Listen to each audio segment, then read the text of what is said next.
Luiz aí, Vini. Boa noite, todo mundo. Boa noite, pessoal. Sejam bem-vindos. Boa noite. Boa noite. Vamos continuar hoje aqui no nosso banquete. Antes, eu gostaria de fazer um pequeno resumo, bem breve mesmo, dos diálogos que a gente já leu. O primeiro é de Fedro. Ele vai dizer que o amor é o mais antigo dos deuses, o único que possibilita os homens e mulheres a fazerem boas ações, a virtude. As boas ações são belas, e ao invés de as ações más, que ele vai chamar de algo vergonhoso, e que a pessoa apaixonada, ela tem vergonha de cometer uma desonra ou uma gafe, um PT na frente da pessoa que ama. E isso é bem visível mesmo. O amor é o excesso de virtude para ele. A relatividade do amor, ele vai falar que uma substituição do amor em comparação a amante e amado, ele vai dizer que o amado que vira. Tá dando um eco na voz. Tá. Só um instante. Deixa eu desligar aqui. Pronto. Ele vai dizer que o que os deuses mais apreciam é realmente essa substituição do, do amado que vira amante. E eu acho que seria algo como se fosse reciprocidade. Vocês acham também que seria algo recíproco, o amado virar amante? Acho Ou que não? Acho que Pode, né? Tipo, a pessoa amada, ela é aquela que é idolatrada, como Euclides falou lá no grupo. Sim. Aquela pessoa que é idolatrada. E essa pessoa idolatrada, ela passa a idolatrar o seu idolatrante. Não é isso? Então seria algo. Eu não sei se a palavra idolatrante existe. Então Não, seria eu algo. usei essa palavra só para assim ficar bem claro, né, Sim. que eles estavam falando de uma forma específica de amor, não é qualquer forma de amor. Mas também não é necessariamente algo negativo, era só para explicar, né, porque eles usam o termo amante e amado. Sim, sim. É uma veneração, não é isso? Ele venera Isso. tanto aquela pessoa que. Ai, meu Deus, eu não consigo nem pensar numa relação assim, sabe? Acho que é monótono, né? Para quem está sendo venerado é maravilhoso. Mas é basicamente isso, o de Fedro. O excesso de amor, a vergonha de fazer o que é feio na frente do amado, ou o do amado fazer na frente do amante. Pausanias, ele vai dividir o amor em dois, que é o amor celestial e o amor popular. O amor celestial, ele é o amor constante, o amor da alma, porque a alma é constante. E o amor popular, ele é o amor do inconstante, e também é o amor indecente. E o amor celestial é o amor decente. A ação não é bela em si, mas a ação deve ser analisada pela intenção. E isso é muito interessante. Eu acho que também é algo relativo da ação. Ele relativiza a questão da ação. Uma ação não é feia em si, a ação pode ser feia, dependendo da intenção. Bom, no caso da pessoa que ama, é permitido. Peraí que eu me confundo nas minhas letras também, hein? É permitido implorar por amor. A pessoa que ama, é permitido implorar, mendigar por esse amor. E eu vejo muito na questão de Alcibíades, que vamos ver hoje, e também vejo a questão da pobreza, né? Que vive ali mendigando, aí encontra com recurso e eles geram o amor, que é o Eros. O amar e o amor não é todo ele digno de ser buscado, por isso que ele divide em dois, o decente e o indecente. Mas apenas o que leva o amar belamente. A maneira de amar, ou seja, o que é belo é a maneira de amar, é o agir. Ele também é muito burocrata nessa questão de amar, né, a relação de amante e amado. Ele vai querer formular leis, vai querer que as pessoas sigam leis para isso. Bom, o sujeito apaixonado pode fazer tudo, inclusive descumprir um juramento. O belo é belo aceitar favores do amante virtuoso. Aí aqui vai falar sobre Fedro, né? Quando esqueci o nome da mulher.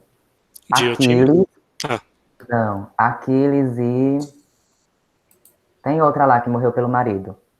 Então ela fez esse papel de fazer favores, fazer favor pelo seu marido. Ela morreu no lugar do marido, mas foi voluntariamente. Já a Aquiles, ele foi, né, para vingar a morte do seu, que no caso se tornou um amante, né? Ele era o amado, na verdade, e depois houve essa troca que Fedro uhum. falava lá. Bom, Erisímaco, ele é médico, ele vai elogiar o amor conforme a medicina. Ele vai dizer que o amor está em tudo, o amor é o equilíbrio é tornar tudo saudável, em contraposição com o amor mórbido, que é o desequilíbrio. Quem ama é como um médico que tem a arte de equilibrar os elementos para deixar um corpo saudável. A arte da medicina é o próprio amor. Ele também vai fazer comparação com a música e com a poesia, a relação de quem ama é um poeta, sobre esse equilíbrio, essa harmonia. Equilíbrio, o amor saudável, nem a falta e nem o excesso. Ele vai falar muito sobre a falta e o excesso, de que um corpo doente ele pode estar em excesso de algo que prejudica ele, mesma coisa um relacionamento doente é um excesso de algo que prejudica ambos, e ele vai dizer que o equilíbrio é justamente ter essa arte de moderação, de moderar o relacionamento das pessoas, do casal. Bom, outra coisa que ele vai falar é interessante que ele vai falar sobre o equilíbrio, né? E eu acho que o amor realmente é o equilíbrio, quando o Diotima fala que o amor é intermediário entre o excesso e a falta, que é a pobreza, a falta, e o excesso seria o recurso. Aristófanes, ele vai falar que o amor é encontrar a metade que ele torna todo, ele torna o, né? A buscar a sua alma gêmea. E isso independentemente dessa pessoa ser homem ou mulher. Bom, Agatão, ele vai falar que o amor, o Eros, é o mais jovem dos deuses, em contraposição com Fedro. Fedro vai afirmar que ele é o mais antigo e ele vai rebater isso dizendo que ele é o mais jovem. O feio é a ausência de amor. Por exemplo, a violência é ausência de amor para ele. Isso é só um exemplo. O amor é justo para Agatão, o amor é justo, delicado, úmido e pisa somente nas almas das pessoas macias, nas almas macias das pessoas. O amor é dominador e torna qualquer pessoa um poeta. Bom, agora Sócrates é o mais complicado de resumir. Eu vou pedir a ajuda de vocês. Alguém quer falar alguma coisa? Não, continua, Vini. Pronto, eu vou continuar só um pouquinho, porque a gente ainda está concluindo Sócrates, né? Ele vai dizer que o amor é o desejo do que falta, que é a carência, e quando se já tem o que antes lhe faltava, ou quando se é algo, deseja ter isso no futuro, não perder isso no futuro. A natureza do amor é que ele é amor de algo. Aí aqui vai uma pergunta: qual o objetivo do amor? Qual o objeto do amor, na verdade? Aí Sócrates, por Diotima, né, vai falar isso. Vini, Oi? explica aí por que é Sócrates barra Diotima. Então, porque Diotima foi professora de Sócrates. Na verdade, Sócrates queria saber sobre essas questões do amor e foi a um templo de Afrodite, se eu não estiver enganado, que é a deusa da beleza. E lá ele encontrou essa sacerdotisa que deu algumas instruções sobre o amor, e ele, no diálogo, né, nesse banquete, vai dar um exemplo de uma mulher, né, porque temos que ver também a questão do machismo, né, e Sócrates já vem dizendo que uma mulher também filosofa, uma mulher também pode ser mestre. E é isso que a gente fala Sócrates barra Diotima, porque na verdade são as palavras dela, que Sócrates vem expor no seu diálogo. Respondido? Sim? Pronto. Pronto. Para Diotima, o amor é esse intermediário, o amor é filosofar, o amor é filósofo. Ele nasceu da pobreza e do recurso, ou seja, do excesso e da falta. Uma coisa interessante, eu não sei se tem lógica, mas vocês podem dizer. Eu relacionei Penha, né, a pobreza, a mãe de Eros, como o amor popular, o amor popular de Fedro, o amor mórbido de Erisímaco e, e esse amor também é sem inteligência, né, por causa da sua mãe, que é desprovida de inteligência. Já o recurso eu relacionei com o amor celestial de Fedro, o amor saudável de Erisímaco e o amor, que é o amor pela sabedoria, o amor já do sábio, né? Que é recurso, já é uma pessoa sábia. Então ele seria esse intermediário, e por isso que ele é filósofo, porque o filósofo não é aquele que tem o conhecimento, mas aquele que procura o conhecimento. E ele também não é um ignorante, porque o ignorante está preso na sua caixinha. Sempre se ama e deseja aquilo do qual está privado. Vai ser um ponto bastante importante para entender esse diálogo de Sócrates.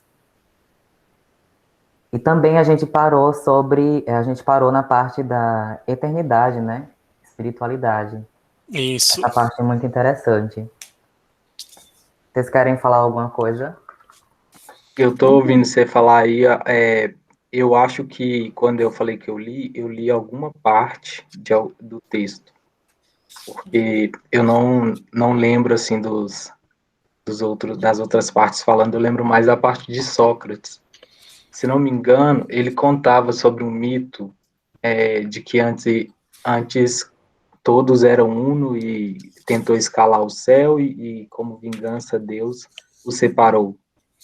E aí a gente vive eternamente em busca dessa parte separada. Não sei se vocês leram Esse é o toda. diálogo de Aristófanes, né? Que ele vai falar o mito do andrógeno, que eu não falei aqui, mas realmente a busca dessa outra metade que lhe falta para Isso, se tornar uno. Isso seria o amor. Isso. dessa parte. Isso é um mito, né? Não um mito no Isso. sentido de É um mito. ser algo que eles acreditaram. Um É, mito no sentido platônico, que ele é inventa para simbólico. explicar alguma coisa. Isso, Agora, esse mito é isso, né? As pessoas eram o andrógeno era o ser humano original e a isso, os gente dois tinha sexos, exato. isso, a gente tinha 4 pernas, 4 braços, 2 cabeças e a gente era bem mais forte. Uhum. E a gente desafiou os deuses, isso, né? E ele cortou os seres humanos no meio. Então isso é a eterna busca da outra metade.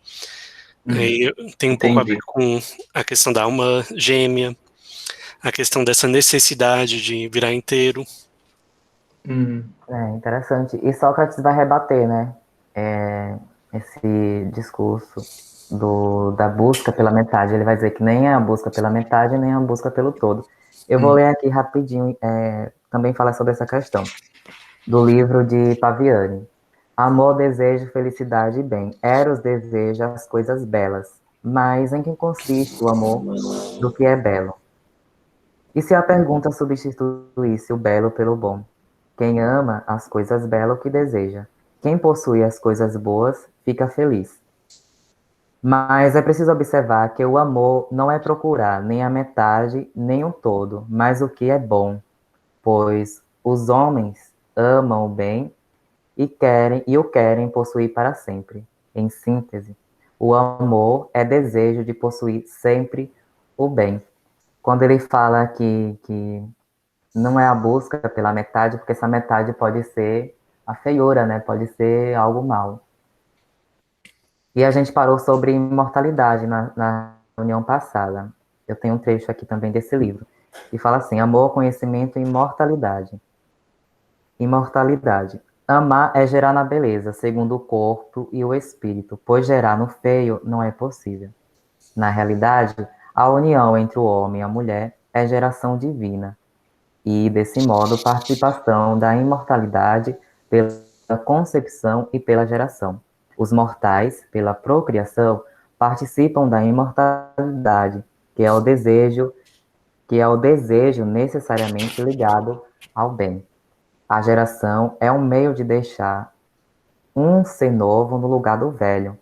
Tudo muda: o corpo, os costumes, as opiniões, os prazeres, os temores. E mais desconcertante também, os conhecimentos. Foi a parte que a gente achou muito interessante, principalmente Cíntia, sobre um conhecimento que a gente perde e depois vem encontrar novamente. Muito interessante essa parte. Sim. Cíntia, quer falar alguma coisa? Você gostou bastante dessa parte da imortalidade, né? De gerar no belo, de ter filhos, se imortalizar no corpo também, fazendo a Se geração dos nossos imortalizar na filhos, alma e também, na né? alma também, que seria a imortalidade. Eu acho que, como a gente falou, né, semana passada, nós estamos sempre gerando. Eu vejo e continuo vendo dessa forma. A gente gera tudo o tempo todo, tanto na alma quanto no corpo. E trazendo aqui, correlacionando para essa imortalidade, a gente gera muito na alma, com as palavras, com as ações, né? E muitas vezes a gente nem se percebe, não se dá conta do que a gente gera no outro. E muitas vezes a gente está gerando, na maioria das vezes, para a imortalidade. Né? Bem sucintamente é isso. Eu acho Sim, bonito mesmo quando ele toca nessa parte, porque não sei se porque fala de imortalidade, sabe? Mas é porque dá esse sentido quando ele diz assim, olha, a gente quer sempre deixar um pedaço da gente no mundo. Então a gente gera os filhos. Mas e aí, quem não gera filho? Nem todo mundo gera um filho. Né? Tem uma historinha até engraçada que diz que para a gente ter concluído a vida, a gente tem que gerar um filho, plantar uma árvore e escrever um livro. E não sei se vocês já ouviram isso, né? Mas aí eu levava isso tão a sério que eu dizia assim: eu tenho que plantar uma árvore. E eu plantei uma árvore. Né? A professora de biologia, eu plantei a árvore. Aí eu tive Sofia. Aí pronto, eu tive Sofia. Agora só falta escrever um livro. Essa é a pior parte. Né? Porque o que eu vou escrever? Tem que ser uma coisa boa, tem que deixar um fruto bom. Mas aí, quando a gente passa a entender que muito mais do que um escrito, a gente gera o tempo inteiro. E muitas vezes a gente está deixando no outro pedaços de nós. E o outro está deixando também um pedaço dele em nós. Nas palavras, nas ações, nas atitudes. Eu sei lá, eu viajo nisso. Se eu for falar, eu fico aqui falando a noite inteira. Continua, Vini. vou continuar só a leitura aqui. Esquecer é perder o conhecimento adquirido. Em vista disso, os mortais apegam-se aos seus rebentos. Isto é, em vista da imortalidade. Aí o próximo seria o amor, política e família. O lado mais belo e relevante da sabedoria, o que recebe o nome de prudência e de justiça, é o governo da polis e da organização da família. Nessa perspectiva, ama-se os semelhantes, como pais e filhos, e também os grandes poetas, filósofos e governantes que nos deixaram. Bom, alguém tem mais alguma coisa para falar? Euclides, você? Não, Não, pode continuar, tá tranquilo. Pronto, agora seria a passagem do grau de Ambon nessa escada. Eu gostaria que passasse aquele vídeo pra gente. Ok. Só fazendo umas observações aqui sobre o discurso de Sócrates, né? O Sócrates, o discurso dele é bem complexo, então é difícil resumir. Mas ele fala que o amor é sempre a busca por alguma coisa. Né? A gente tem uma certa carência, que ele vai relacionando o discurso dele com todos os discursos anteriores. Ele fala da carência, que a gente busca por algo. Ele também fala da escala da Diotima. A carência que a gente busca é a beleza. Então, num nível mais baixo, a gente busca o corpo de outra pessoa. Aí a gente busca esse corpo, e a gente percebe que o corpo não tem só um corpo belo, tem vários corpos belos. Então a gente se apaixona por vários corpos belos. Só que aí cada um desses níveis é uma etapa na escada, né? Aí num nível mais acima, a gente percebe que os corpos nem se comparam com a alma. Então a gente se apaixona pelas almas das pessoas. E posteriormente a gente vê que a alma também é uma coisa passageira. O que é permanente é a própria ideia da beleza. Que aí tem muito a ver com o mundo das ideias, né? O mundo das formas de Platão. Eu vou passar um vídeo aqui em que ele explica a escada de Diotima.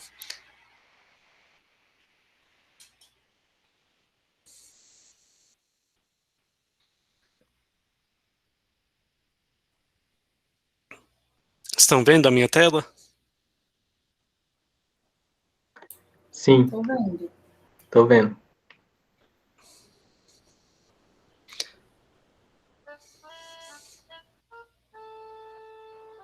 Estão ouvindo?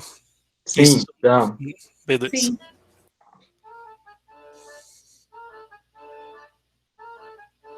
Muitos intérpretes identificam Platão como sendo aquele que continuou onde o seu mestre parou. O Sócrates ficava no método da refutação, mas ele não fornecia verdades após a refutação. O Platão vem com um projeto filosófico para fornecer essas verdades, para fornecer essa teoria, fundamentaria, então, ficou mudo.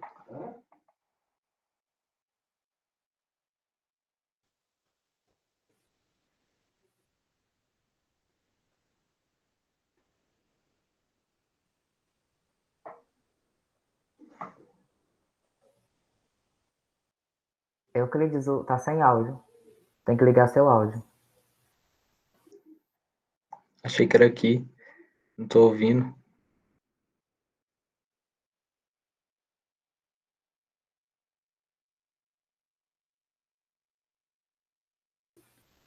Não, é o seu aí embaixo, nesse botão vermelhinho aí, onde você liga para falar com a gente. Isso. Entendi. Tá.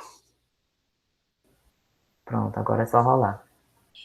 e outros ficavam no método da refutação, mas ele não fornecia verdades. Agora estão ouvindo? Deu.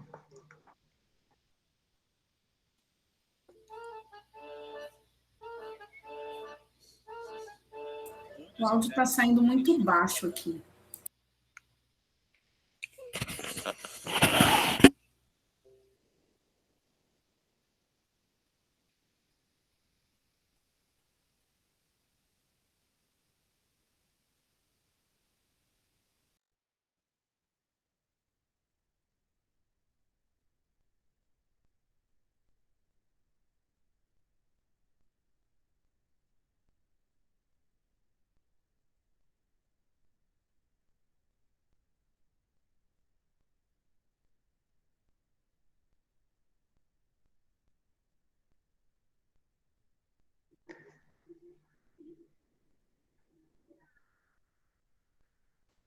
Espera aí que eu vou tentar apresentar.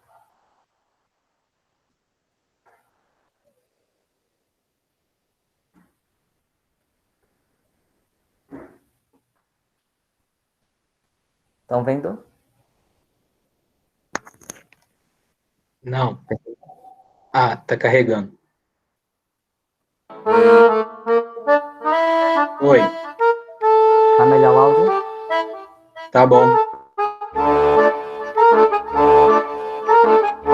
Muitos intérpretes identificam o Platão como sendo aquele que continuou onde o seu mestre parou. O Sócrates ficava no método da refutação, mas ele não fornecia verdades após a refutação. O Platão vem com um projeto filosófico para fornecer essas verdades, para fornecer essa teoria, e fundamentaria, então, o conhecimento verdadeiro, contraposto àquele que os sofistas diziam possuir, diziam ofertar, diziam vender. O banquete em grego é chamado de simpósio.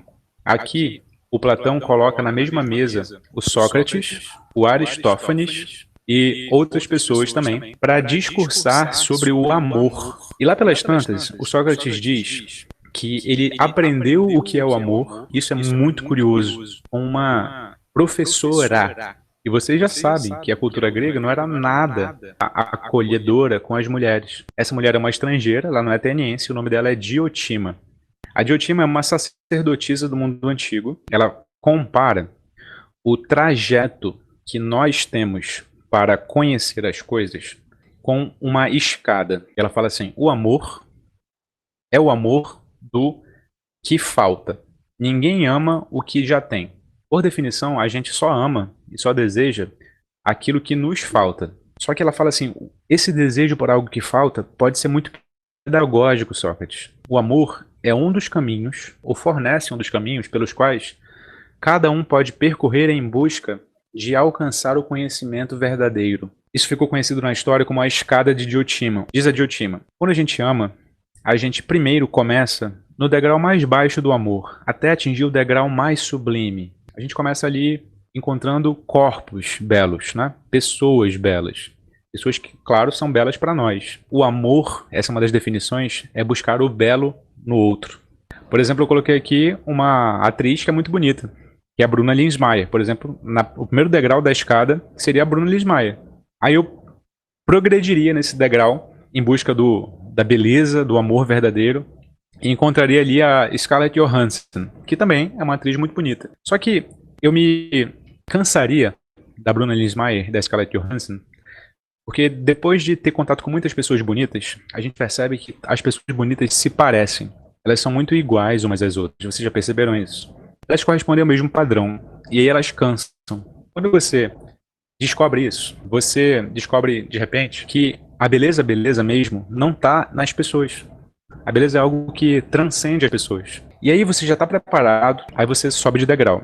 Você sobe para passar a considerar a matemática bela. Porque você há de concordar comigo que nenhuma curva de nenhum ser humano é tão bonita quanto é a curva da matemática. Nenhuma curva de nenhum ser humano é tão perfeita como é a curva de uma esfera. Aí você fala assim: não, Vitor, você tá de sacanagem. Eu tô falando sério. Eu só não tô falando sério pra você porque você ainda tá no primeiro degrau ainda. Você não tá preparado para vir pros degraus superiores, entende? Segundo Platão, claro, né? Segundo a Diotima. Que mais belo há que matemática, que é imutável, que é perfeita. Nenhum corpo jamais chegará aos pés da matemática, diz o Platão. E uma vez que você entende isso, aí você está preparado para ir para um degrau superior, que é esse aqui, ó, que é o da caridade, ou seja, dos conceitos, dos sentimentos belos. Você passa a ajudar as outras pessoas. Aí você tem uma vida de caridade, você tem uma vida de devoção às outras pessoas, você tem uma vida de virtudes. Você passa muitos anos nessa vida de virtudes, encontrando a beleza dos sentimentos belos, até que você já ajudou todo mundo que você tem para ajudar. Aí você está preparado para subir mais degraus. Até que você encontra não mais um ser humano belo, um objeto da matemática belo, um sentimento belo. Você encontra o belo. O que é o belo é impossível de dizer. Se a beleza física só pode ser dita de acordo com o que é físico e sensível, eu olho para uma pessoa bela. Se a beleza intelectual matemática só pode ser vista ou no intelecto, ou através de uma figura geométrica, por exemplo, então a beleza que é só intelectual não pode jamais ser expressa por qualquer imagem que seja. Uma beleza intelectual, única e exclusivamente, não pode ser expressada em imagem, porque você já aprendeu comigo. E imagem depende de sentidos. Se eu estou me referindo a uma realidade completamente intelectual, não tem como eu dizer para você o que é o belo. Então, Vitor, como é que eu sei o que é o belo? Você tem que subir a escada.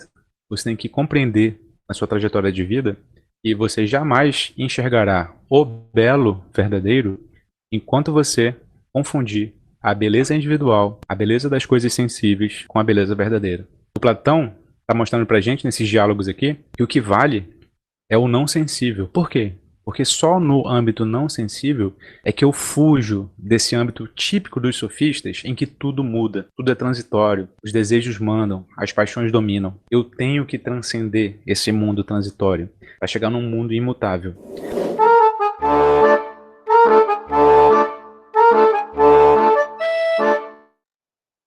Muito legal. Isso tem muito a ver com espiritualidade também, né? Como vocês falaram mais cedo. Então, eu acredito que você pode parar a sua apresentação, que a gente está vendo sua apresentação. Por um instante eu vi você na câmera. Aí, Eu voltou. quis. Ativa seu áudio para a apresentação. Isso mesmo, Elbert. Como eu sou budista, eu acho que a Margarete também, eu não sei. Então, quando ele falou de buscar algo que transcende as imagens, os corpos, como sabedoria suprema, nós veremos durante a leitura da Mapada sobre o estado de Buda, né, esse estado de suprema felicidade e suprema sabedoria, e que, ao contrário das ilusões, né, as ilusões das coisas palpáveis, né, das coisas Exato. materiais. E é engraçado como esses dois polos se conversam, né? E é interessante porque as pessoas insistem em separar, assim, falando para mim, né? E o dualismo de Platão, eu até falei no trabalho, ele tem muita influência, né? Na nossa sociedade, vamos dizer assim, de um modo mais humanizado, né, de pensar, porque as ideias, essa ideia de alcançar o belo, ela alcançar o transcendente, né? É interessante porque é igual qualquer religião, vamos dizer assim, quando eu quero dizer que impacta na nossa sociedade, assim, fortemente, né? Não sei o que vocês acham. Sim. Sim. Platão é como se fosse a raiz, Platão e Sócrates, né? A raiz do pensamento ocidental. Mas eu não sei como que vocês fazem aqui, eu não sei se eu estou atrapalhando, porque eu não sei se vocês seguem um escopo, uma pauta. Não, aqui é aberto, você pode expor seu pensamento.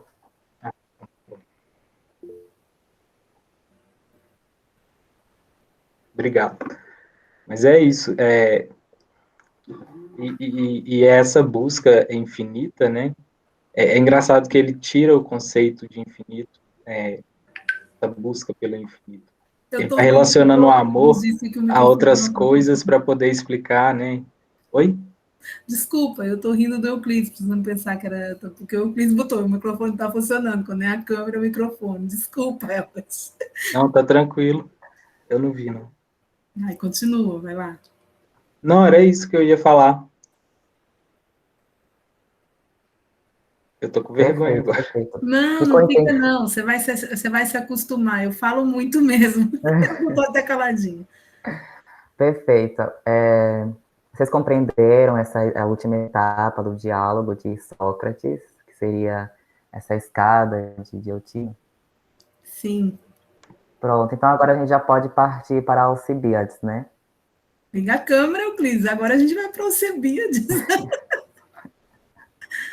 Vamos para Alcibiades, Euclides é uma comédia.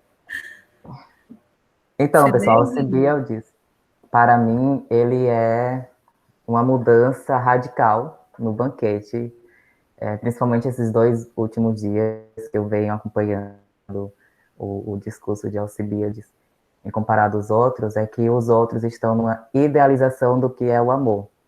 O amor seria ideal. Já Alcibiades já chega, né, lá que nem...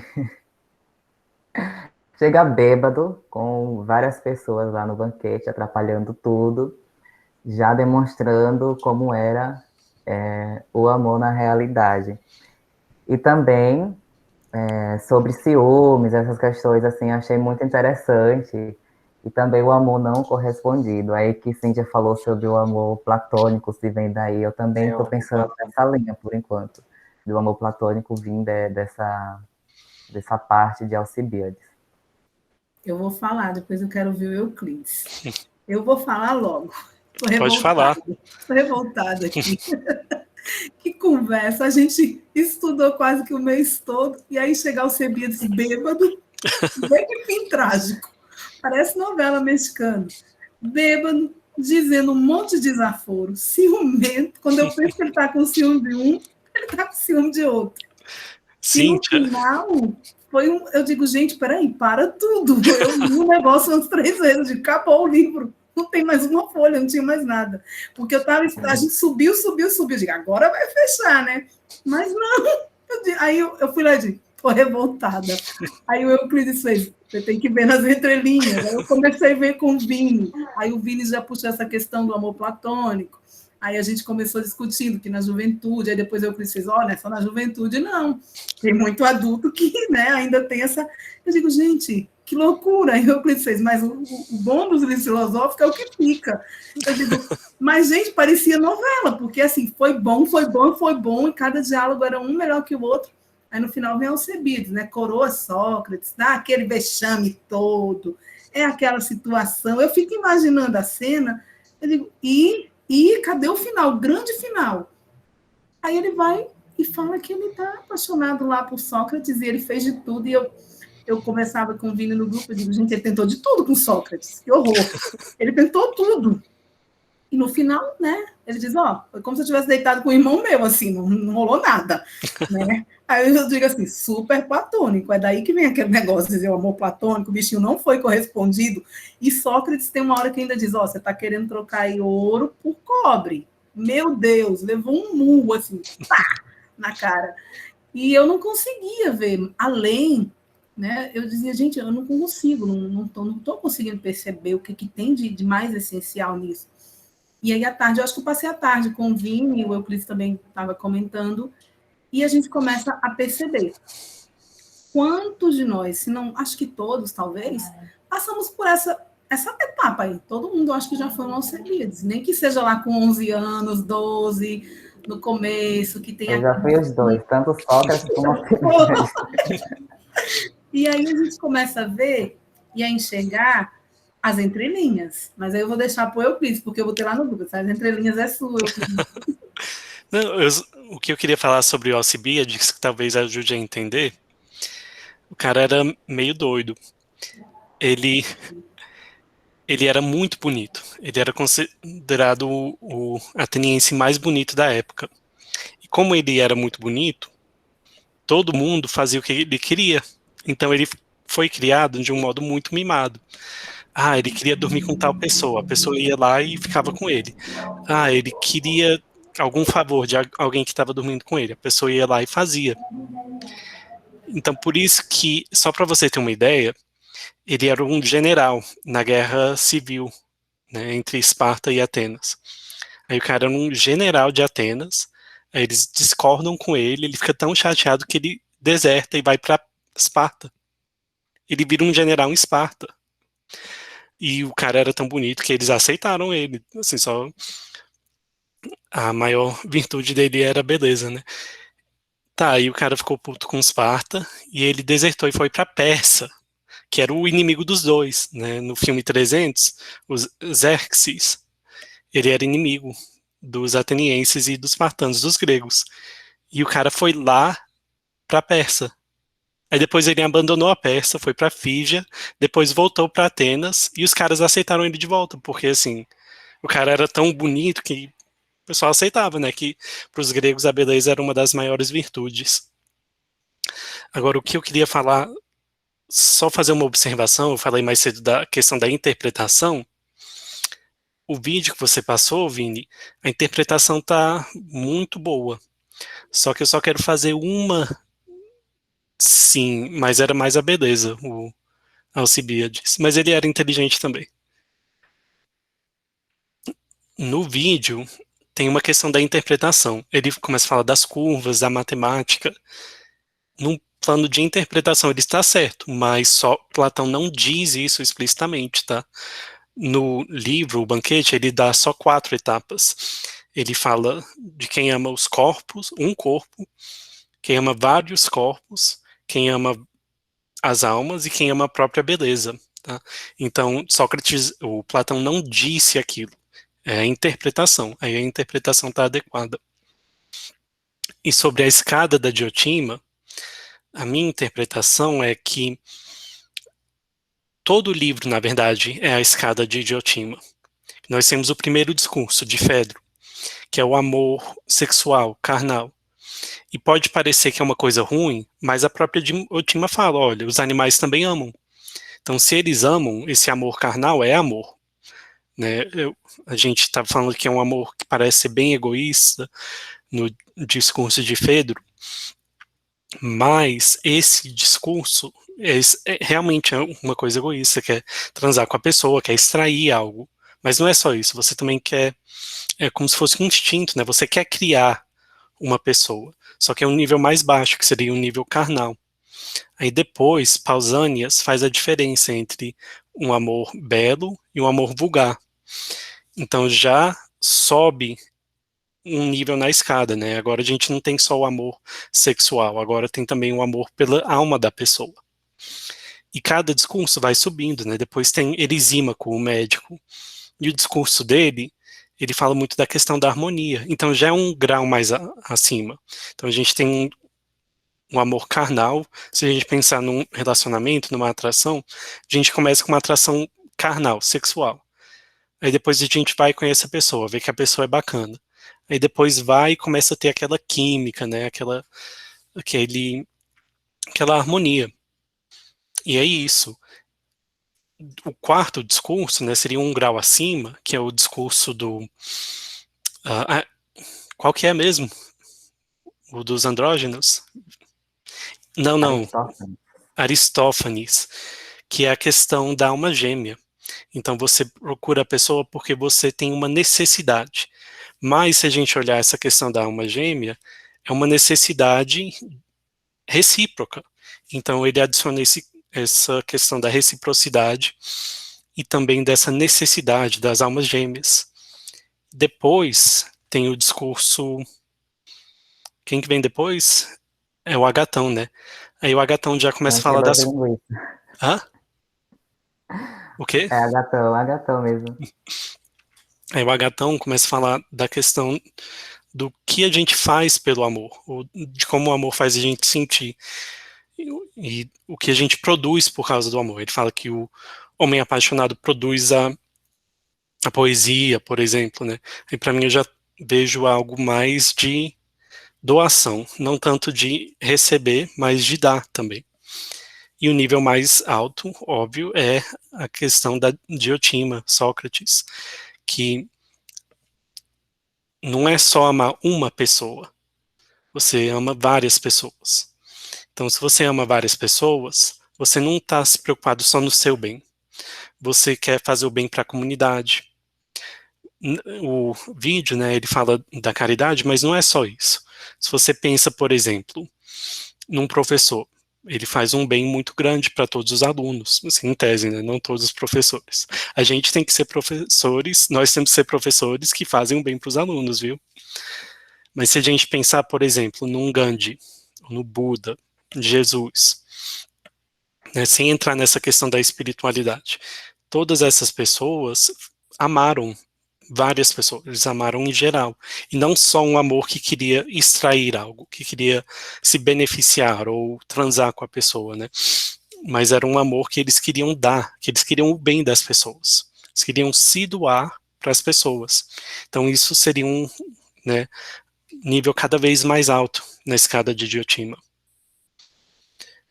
E era isso, assim, minha interpretação, né, que o amor não é ruim, mas a gente sempre tem que tentar subir. Ele coloca o belo como objetivo do amor, sendo que os dois estão no mesmo nível, né? Ao meu ver, assim, de interpretação vamos dizer, quando ela hierarquiza as coisas, né? O amor é tão importante quanto o belo. É como se fosse uma ferramenta da busca do belo, que é tudo isso que você falou aí, né? O equilíbrio, a busca da superação, da verdade. Isso tudo é amor, né? Amor ao próximo, amor ágape de Jesus, né? E é interessante essa interpretação que eu faço assim, né? Que eu vejo. É difícil não relacionar com os comentaristas, né? E é isso. o amor como mesmo nível de belo, né? Então, assim, Sim.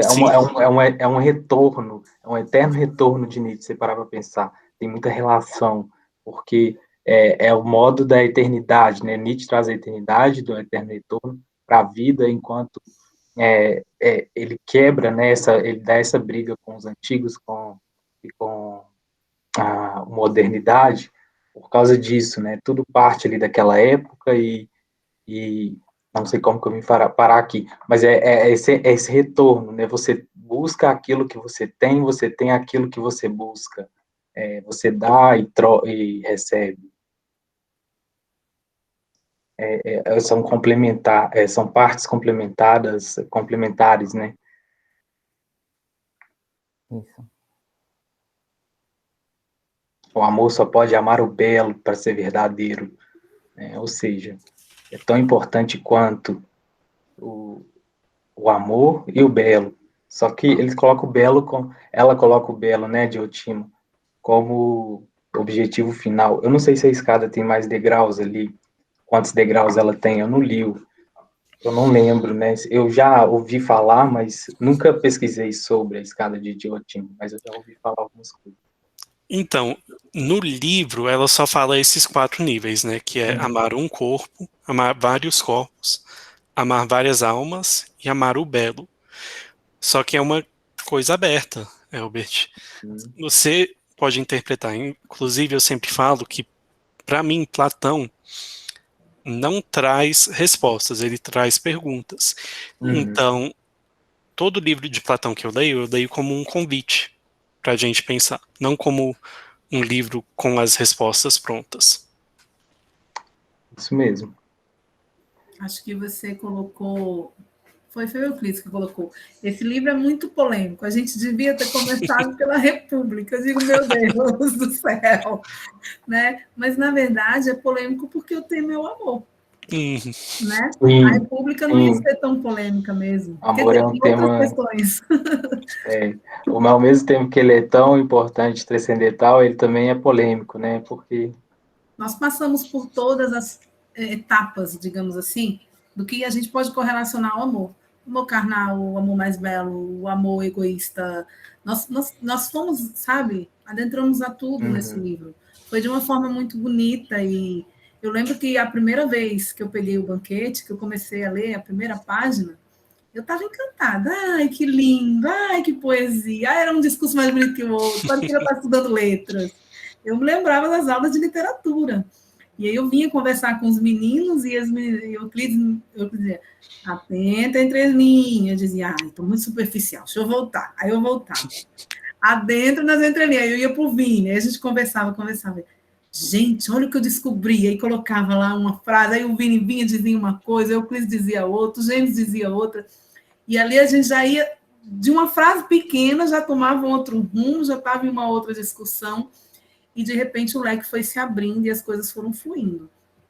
Eu costumo dizer que o meu primeiro olhar foi muito literário, não tive essa visão que o Euclides colocou, né, para ler Platão, como quem vai realmente, não vai ter resposta, vai ser só pergunta.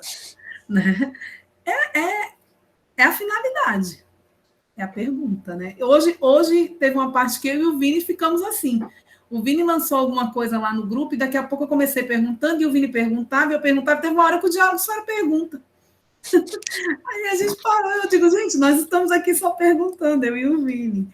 Né? Mas, assim, foi muito gratificante. Apesar do Alcebiades ter me desconsolado, foi gratificante demais. A busca da verdade vai ser sempre eterna também, né? Sim. Então, a eternidade é o verdadeiro, né? O mundo das ideias de Platão. Aqui, a ilusão. Então... Isso. Pessoal, tem uma pergunta para vocês. A gente viu o nível de todo mundo. E o nível de Alcibiades?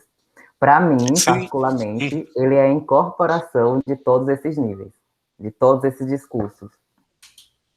Particularmente, lendo agora esses últimos dias, principalmente hoje, eu percebi que ele é a incorporação, ele é a aplicação desses discursos. O que vocês acham disso?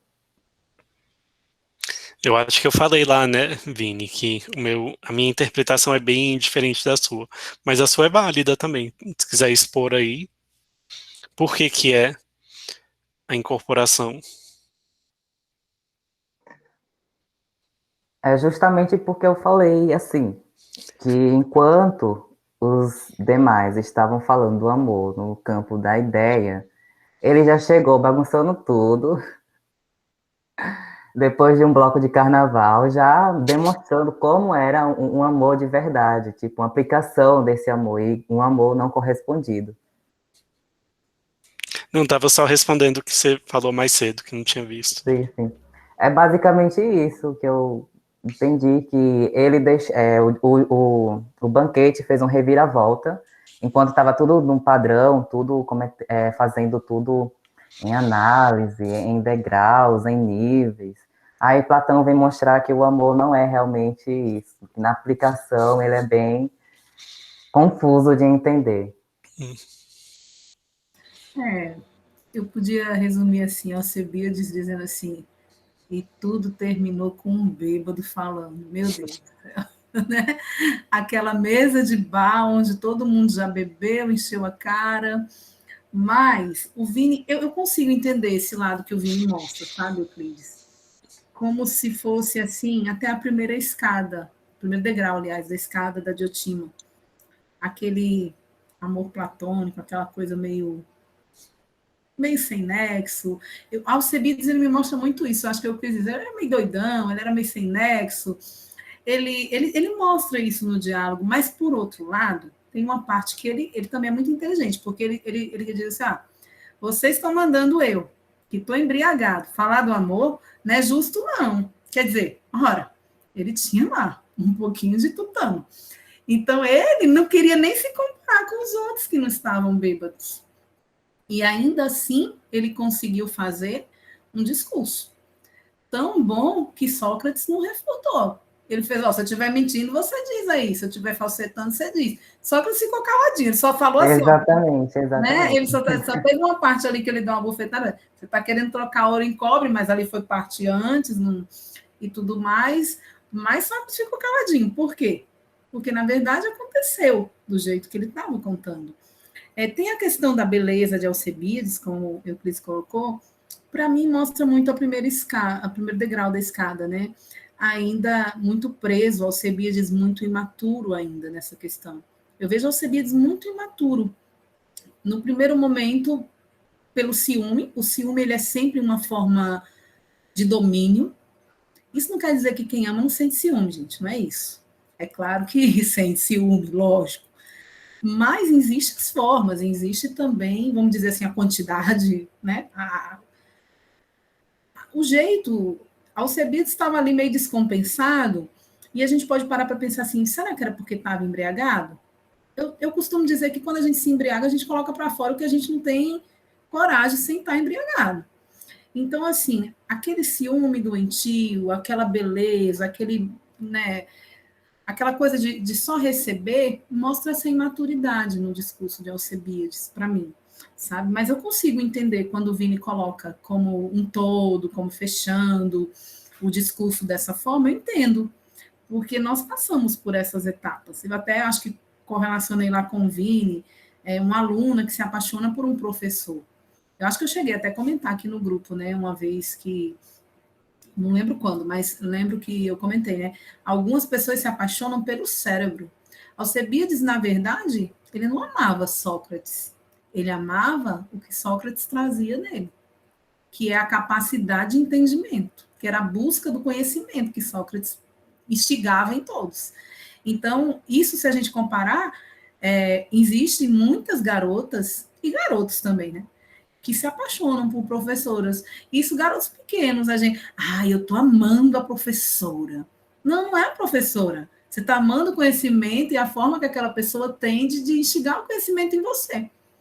Então, eu acredito que Alcebiades ainda era muito imaturo e via dessa forma. É o meu resumo de Alcebiades. Por isso que eu disse que fiquei assim frustrada no começo, né? Mas depois, quando a gente para ver, todo mundo passa um pouquinho, todo mundo vira um Alcebiades, ou já foi, ou temos. O primeiro degrauzinho lá da escada. é muito imaturo ainda. Ainda está muito preso nas características físicas, ainda não se despertou para o belo. Né? Eu vejo assim. Então, é interessante quando... Peraí, só um instante.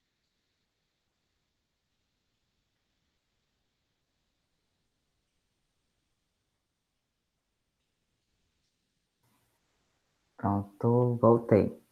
Então, é interessante, eu achei muito interessante essa passagem. Ainda vou estudar muito sobre Alcibiades.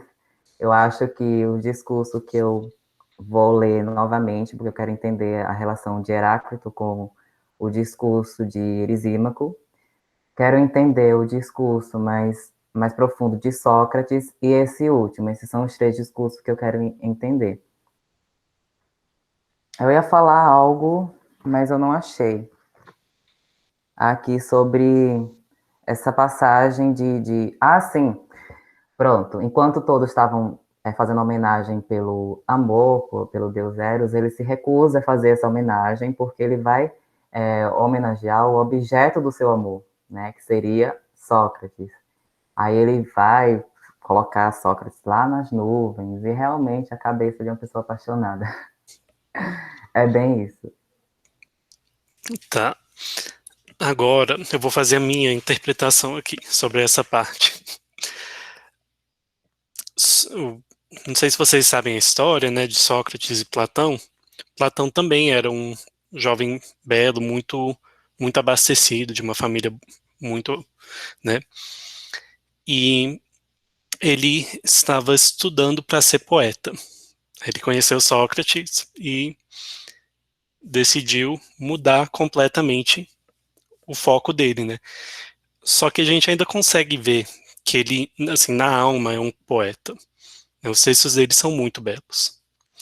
Se você ler os diálogos mais antigos, que parece que é o Sócrates mais verdadeiro, né, nos diálogos posteriores parece que Sócrates é mais um personagem. Nos diálogos mais antigos ele parece que era o Sócrates verdadeiro. E você vê que os diálogos são bem mais secos. Né? Agora, o banquete é o mais poético de todos os diálogos.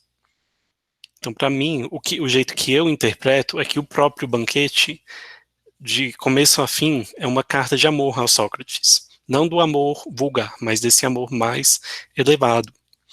Né? Eu até mandei lá no grupo, eu falo alguns casos, por exemplo, ele está andando e do nada ele para e começa a filosofar. Então, desde o começo, Sócrates é apresentado como alguém superior às outras pessoas. Eles falam várias vezes, a bebida não afeta o Sócrates, ele pode beber o quanto ele quer, que não afeta. Numa das batalhas, estava todo mundo fugindo e Sócrates ficou para trás para defender quem estava fugindo e para quem já estava ferido, né, para levar. Então ele é apresentado como alguém como uma coragem superior.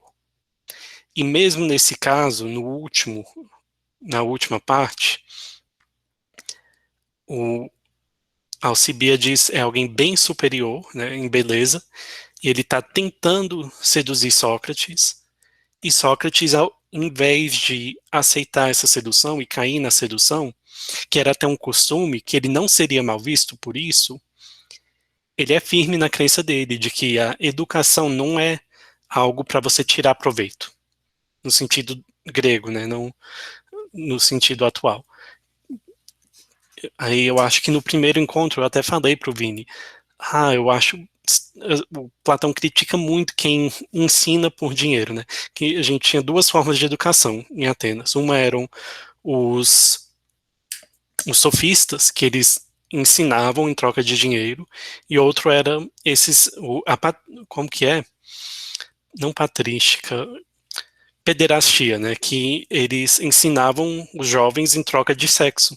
Os gregos, eles tinham essa prática homossexual, que eles exaltavam a beleza masculina, né?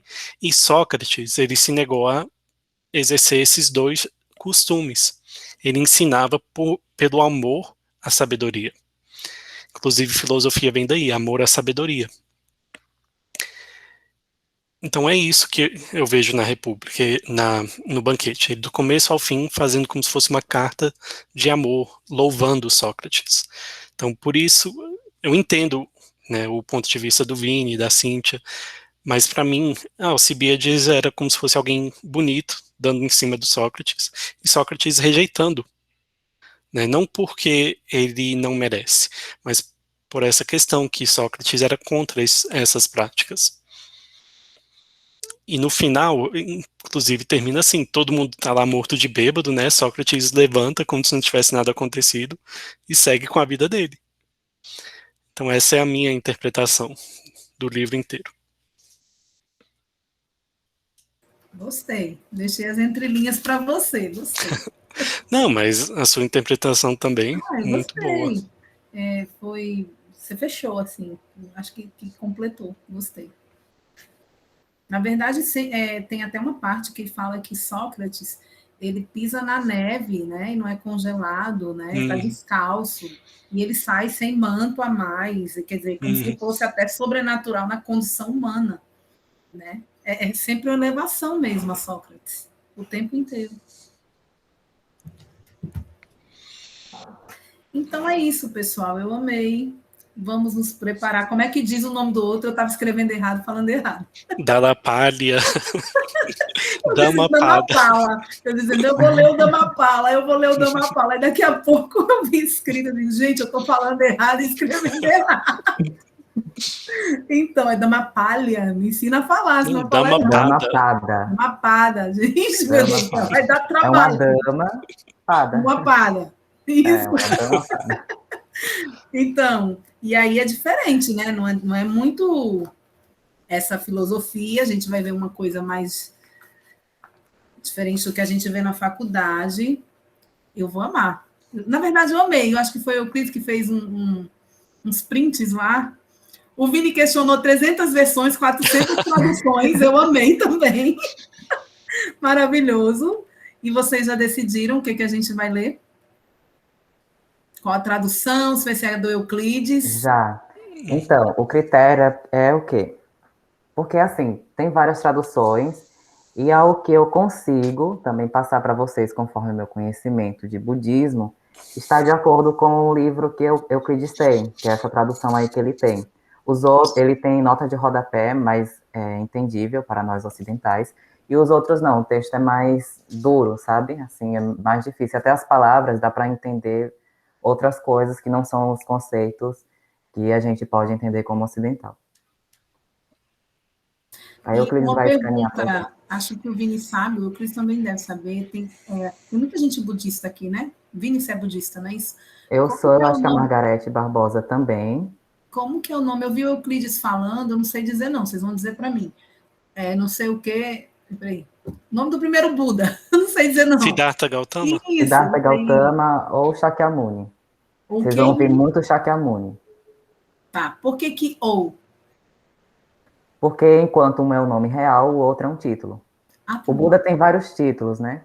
E um deles é Shakyamuni. Shakyamuni quer dizer soberano dos Shakyas, que era a tribo onde ele nasceu. E Buda significa iluminado, né? Mas não só se refere a ele, entende? Sim. O Buda é uma palavra da Índia, ele antes era para dizer às pessoas sábias que existiam, as pessoas que transcendiam o pensamento da época, os revolucionários no pensamento espiritual. Então, eles eram considerados Budas, então era qualquer pessoa. E hoje esse título serve para qualquer pessoa que tenta entender o budismo e tenta praticar essa psicologia budista na sua vida, que seria o estado de Buda. Então, a pessoa que procurasse o estado de Buda seria um Bodhisattva, e a pessoa que já estivesse essa consciência seria um Buda. Acho que dá para entender. Eu vou guiando. Um Bodhisattva é uma pessoa que tem compaixão, aquele que vai ser altruísta nas suas ações. Então, vai procurar levar a felicidade, que seria esse estado de consciência plena, às outras pessoas. Então, isso seria um Bodhisattva. E o Buda é o todo, é a consciência toda. Então, o Bodhisattva é a prática para se atingir esse estado de felicidade absoluta, que é o estado de Buda. Mas isso vai ser diferente em cada linhagem budista, né? Para o budismo que a gente vai ser introduzido, será o budismo do Tripitaka, que será o budismo da Dhammapada. Ele é mais conservador e tem muita influência do brahmanismo. Ao contrário do budismo Mahayana, que é o maior budismo, ele está praticamente em todo o mundo em maior quantidade, principalmente nós, da Soka Gakkai, eu como membro da Soka Gakkai, que é a maior organização budista de leigos. Nós somos budistas, uma sociedade leiga. A gente não tem nenhum clero, antes tinha, mas fomos separados e hoje a gente pratica como leigos. Mas tem monges, sim, que nos apoiam. Nós somos Mahayanas e tem o budismo tibetano que chama Vajrayana, que já é uma mistura de outros aspectos culturais lá do Tibete. A gente chama de budismo original porque é original do Tibete. O budismo primitivo é o budismo Tripitaka, que é o budismo que a gente vai ser apresentado, Dhammapada.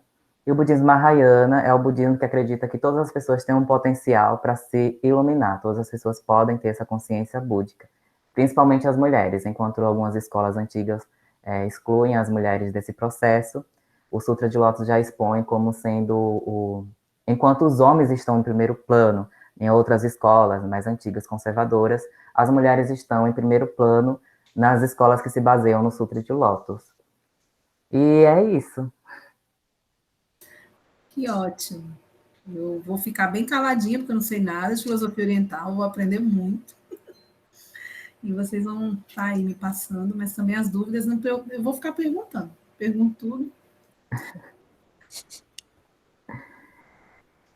Aí, semana que vem vai ser a introdução. Eu vou tentar resumir o budismo. Eu tenho um slide que tenta resumir, assim, com panorama de todo. Eu vou tentar, em 1 hora, explanar todo o pensamento budista para que a gente possa compreender, não no nosso pensamento ocidental do texto, mas no pensamento oriental. Também os dois, né? Tanto o nosso como o deles. Para, assim, fazer uma combinação e a gente tirar nosso próprio conhecimento.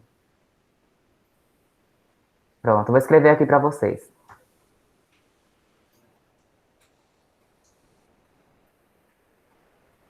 Eu acho que daqui do grupo eu sou a única que não conheço um pouquinho de budismo. Acho que sim, né? Acho que sim. Eu gosto Você do conhece, budismo. né? Então, Eu conheço, mas mesmo quem não conhece o budismo, vai ver algum aspecto da nossa realidade, do nosso pensamento ocidental, que também tem um pouco de budismo em si. Eu Entendeu? já li alguns livrinhos sobre Buda, assim. Eu acho muito legal também. Então não estou só. Euclides, você conhece? Já conhece. um pouco, mas bem superficialmente. Você conhece sobre o karma, né, Cíntia? Mas eu acho que é diferente a linha, não sei. É diferente, mas E a visão acho da que- gente é outra. Então, mas eu acho que a essência da palavra, eu acho que quer dizer a mesma coisa. O que muda é o aspecto que ela apresenta em cada religião. Pode ser. Até porque a gente usa muito pouco.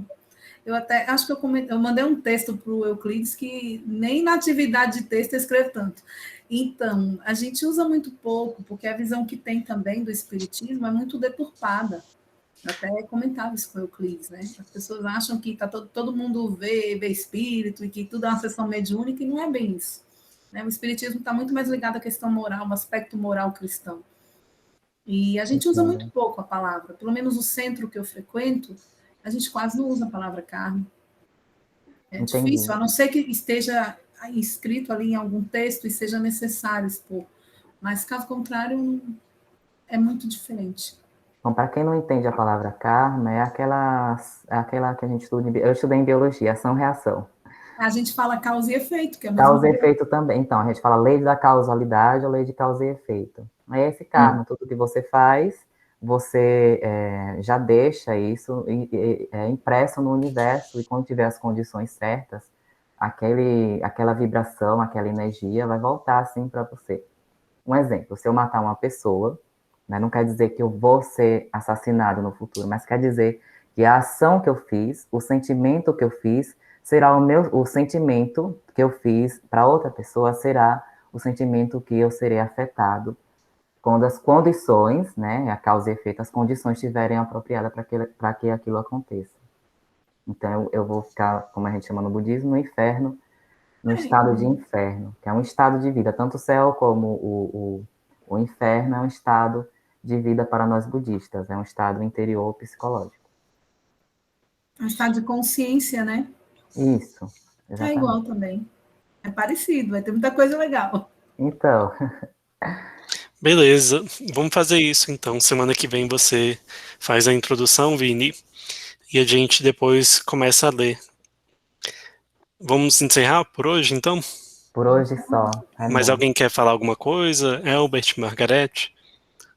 Não, obrigado, pessoal. Desculpa aí se eu atrapalhei o andar do livro, Imagina, tá? só acrescentou. É por questão do Eu vou. horário mesmo, a gente já está se aproximando de 1h30. A gente Tudo pode bem. dialogar no grupo, a gente tem um grupo de leitura, então você pode estar sendo bem-vindo ao nosso grupo. Vou Aí eu vou encerrar querer aqui a sim. gravação. E eu, assim, Obrigado. só queria agradecer, tá, gente? Tô aprendendo aqui com vocês, por isso que eu tô quietinha. Amei. Que bom, mas quando quiser participar, fica à vontade também, tá? Tá joia, Eu filho. vou, Obrigada. eu vou ver se eu acho esse livro aqui que eu vou